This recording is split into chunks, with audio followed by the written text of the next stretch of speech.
जय श्री राम। आज हम आपको वह कहानी सुनाने जा रहे हैं जिसमें विश्वामित्र ने दशरथ से श्री राम को मांगा था। दशरथ जी ने श्री राम को प्रसन्नतापूर्वक महर्षि विश्वामित्र को सौंप दिया।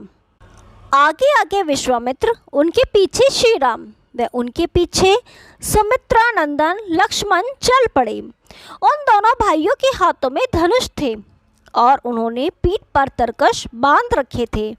दोनों भाई वस्त्रों व आभूषणों से अलंकृत थे। हाथों के उंगलियों में उन्होंने गोहटी के चमड़े के दस्ताने पहने हुए थे। उनकी कमर में तलवारें लटक रही थीं। अयोध्या से 1.5 योजन दूर जाकर सरयू नदी के दक्षिणी तट पर महर्षि विश्वामित्र ने स्नेहपूर्ण वाणी से श्री राम से कहा, वत्स राम, अब तुम सरयू के जल का आचमन करो। इस आवश्यक कार्य में विलंब नहीं होना चाहिए। इसके बाद वे बोले, अब तुम बला और अति बला नामक इन मंत्रों का ग्रहण करो। इनके प्रभाव से तुम्हें कभी थकावट का अनुभव नहीं होगा, कोई रोग, ज्वर या कष्ट नहीं होगा। तुम्हारा रूप कभी विकृत नहीं होगा। सोते समय या असावधानी के क्षण में भी कोई राक्षस तुम पर आक्रमण नहीं कर पाएगा और इस पूरी पृथ्वी पर कोई तुमसे समानता नहीं कर पाएगा। इन विद्याओं को जान लेने से तुम्हें भूख प्यास का कष्ट भी नहीं होगा। चातुर्य, ज्ञान व बुद्धि में भी कोई तुम्हारे समान नहीं हो सकेगा। मैंने तपस्या के बल से इन विद्याओं को प्राप्त किया है और मैं अब ये तुम्हें देना चाहता हूँ, क्योंकि केवल तुम ही इसके योग्य हो। इसके बाद वे लोग रात्रि में वहीं सरयू तट पर रुके। उन दोनों श्रेष्ठ राजकुमारों ने तिनको व पत्तों के उस बिछोने पर भी सुखपूर्वक शयन किया। भोर होने पर महर्षि विश्वामित्र ने दोनों भाइयों को जगाया। नित्य कर्म के बाद दोनों भाइयों ने प्रतिदिन किए जाने वाले धार्मिक कार्य पूर्ण किए और आकर महर्षि को प्रणाम किया। इसके बाद वे तीनों आगे बढ़े। मार्ग में उन्होंने गंगा व सरयू नदी के संगम स्थल पर पवित्र गंगा नदी का दर्शन किया। उस संगम के पास ही शुद्ध अंतःकरण वाले महर्षियों का आश्रम था। उस स्थान के बारे में महर्षि विश्वामित्र ने दोनों भाइयों को बताया। पूर्व काल में शिवजी इस आश्रम में तपस्या करते थे। एक दिन वे समाधि से उठकर कहीं जा रहे थे। विद्वान लोग जिससे काम कहते हैं वह उस समय तक शरीर विचरता था।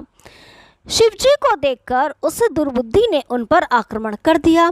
क्रोधित होकर शिवजी ने उसे रोष भरी दृष्टि से देखा। इससे उसके सारे अंग जीर्ण शीर्ण होकर गिर गए और तभी से वह अनंग कहलाया। इस क्षेत्र में उसका अंग नष्ट हुआ था, अतः उसके बाद से यह अंग देश कहलाया। उस पवित्र आश्रम को देखकर राम लक्ष्मण दोनों भाई बहुत प्रसन्न हुए। तीनों ने उस आश्रम में रहने वाले मुनियों के साथ वहीं रात्रि में विश्राम किया। अगले दिन प्रातःकाल नित्य कर्म से निवृत्त होकर वे तीनों गंगा नदी के तट पर आए। उसी आश्रम में निवास करने वाले मुनियों ने उनके लिए एक सुंदर नौका का पहले ही प्रबंध कर रखा था। नदी पार करने के लिए वे तीनों उस नाव में बैठ गए। जब वह नाव नदी के मध्य भाग में पहुंची तो श्री राम को जल से टकराने की बड़ी भारी आवाज़ सुनाई देने लगी। तब उन्होंने महर्षि से पूछा, मुनिवर, जल में यह भारी आवाज़ कैसी है? तब विश्वामित्र जी ने कहा, प्रिय राम, अयोध्या के निकट से बहने वाली सरयू नदी या गंगा जी में मिल रही है। वह मानसरोवर से निकलती है, इसीलिए उसका सरयू नामकरण हुआ। उन दो नदियों का जल यह आपस में टकरा रहा है, उसी कारण यह भारी आवाज़ सुनाई दे रही है। यह सुनकर उन भाइयों ने दोनों नदियों का प्रणाम किया। गंगा के दक्षिणी किनारे पर उतरकर दोनों भाई महर्षि विश्वामित्र के पीछे पीछे चल पड़े। वह अपने सामने उन्हें एक घना वन दिखाई दिया। उसमें मनुष्य के आवागमन का कोई चिन्ह नहीं था।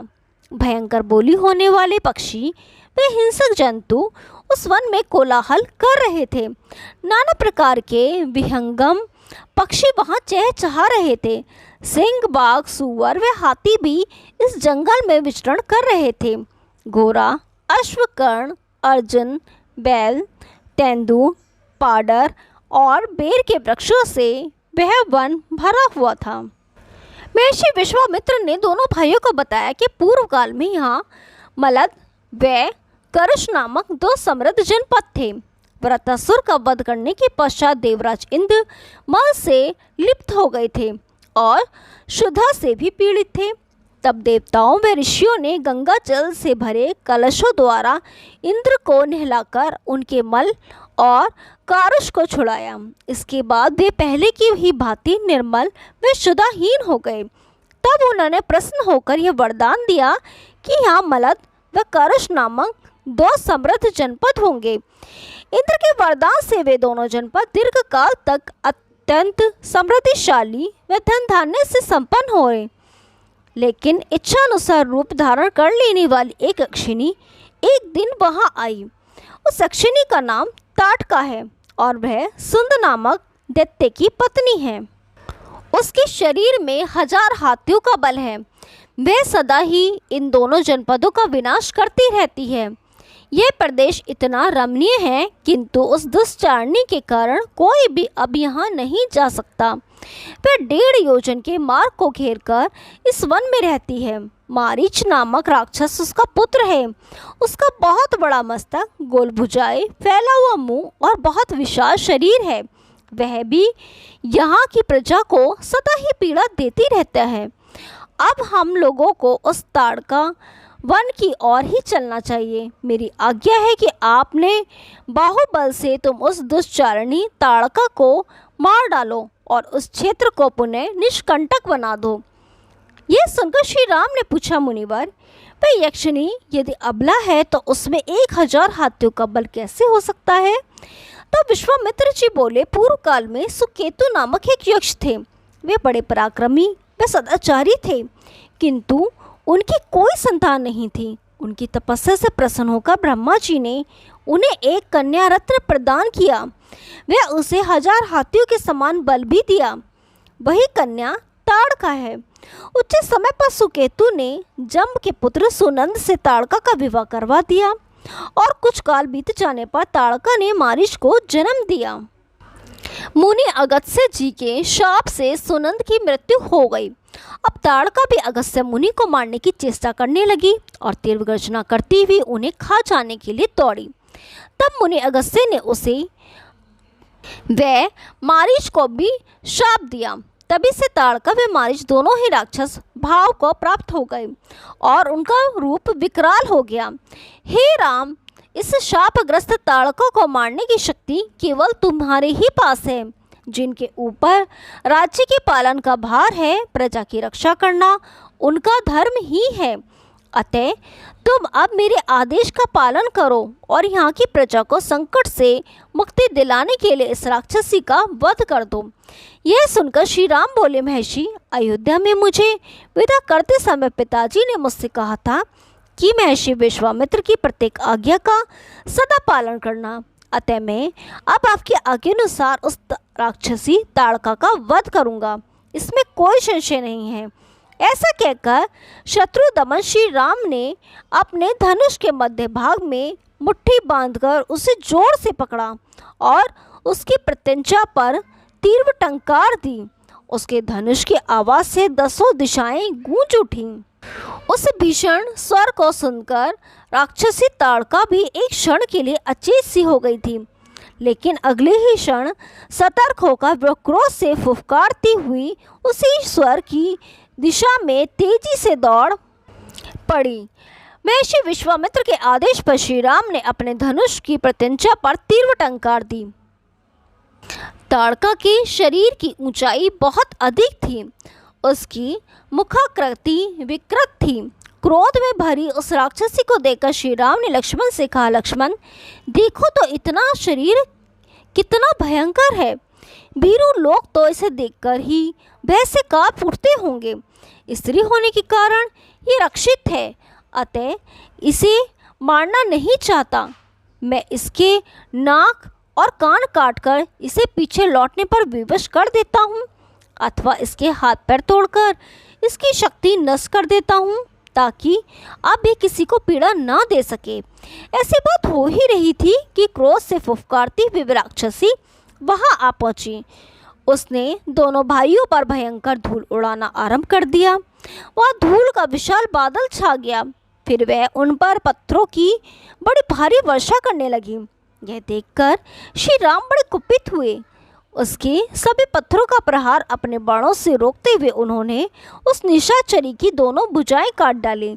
लेकिन अभी भी वह घोर गर्जना करती हुई उनकी ओर बढ़ती रही। तब लक्ष्मण जी ने क्रोध में भरकर उसके नाक कान काट लिए, लेकिन इसके बाद भी वह राक्षसी परास्त नहीं हुई। अब वह मायारू रूप भरकर आकाश में विचरने लगी और वहां से पुनः दोनों भाइयों पर पत्थरों की भारी वर्षा करने लगी। ये सब देखकर विश्वामित्र जी ने श्री राम से कहा, राम, इस पापनी पर दया करने का तुम्हारा विचार व्यर्थ है। यह बड़ी दुराचारिणी है और यज्ञों में सदा विघ्न डाला करती है। यह अपनी माया की शक्ति से पुनः प्रबल हो जाए, उसके पहले ही तुम इसे मार डालो। अभी संध्या का समय होने वाला है। इस समय के बाद राक्षस दुर्जय हो जाते हैं, इसलिए उससे पहले ही यह कार्य तुम्हें पूर्ण कर लेना चाहिए। यह सुनकर श्री राम जी ने अपना कौशल दिखाते हुए उस राक्षसी को सभी ओर से अवरुद्ध कर दिया। तब वह आक्रमण करने के लिए दोनों भाइयों की ओर बहुत तेज गति से लपकी। यह देखकर श्री राम ने एक ही बाण में उसकी छाती चीर डाली। भीषण चित्कार करती हुई ताड़का पृथ्वी पर गिरी और उसके प्राण पखेरु उड़ गए। यह देखकर देवराज इंद्र समेत सभी देवता अत्यंत प्रसन्न हुए। उन्होंने श्री राम के पराक्रम की बड़ी सराहना की और विश्वामित्र जी से कहा, हे ब्राह्मण, कृपया आप अपने सभी दिव्यास्त्र अब राम को समर्पित करें। केवल ये ही उन अस्त्रों के योग्य है। राजकुमार राम के हाथों देवताओं का एक महान कार्य संपन्न होने वाला है। ऐसा कहकर सभी देवता आकाश मार्ग से वापस लौट गए। तब विश्वामित्र जी ने दोनों भाइयों से कहा, आज की रात हम लोग इसी ताड़का वन में निवास करेंगे और कल सुबह अपने आश्रम पर चलेंगे। उसी के अनुसार उन तीनों ने सुखपूर्वक वन में वह रात्रि व्यतीत की। श्री राम की कृपा से उसी क्षण वह भीषण वन उस राक्षसी के प्रकोप से मुक्त होकर पुनः रमणीय बन गया था। ताड़का का वध करके श्री राम भी देवताओं की प्रशंसा का पात्र बन गए। जय श्री राम। यदि आपको ये कहानी पसंद आई तो वीडियो को लाइक कीजिए, शेयर कीजिए और चैनल को सब्सक्राइब कीजिए। हम आपके लिए ऐसी रोचक पुरानी कथाएं लाते रहेंगे। तब तक के लिए नमस्कार।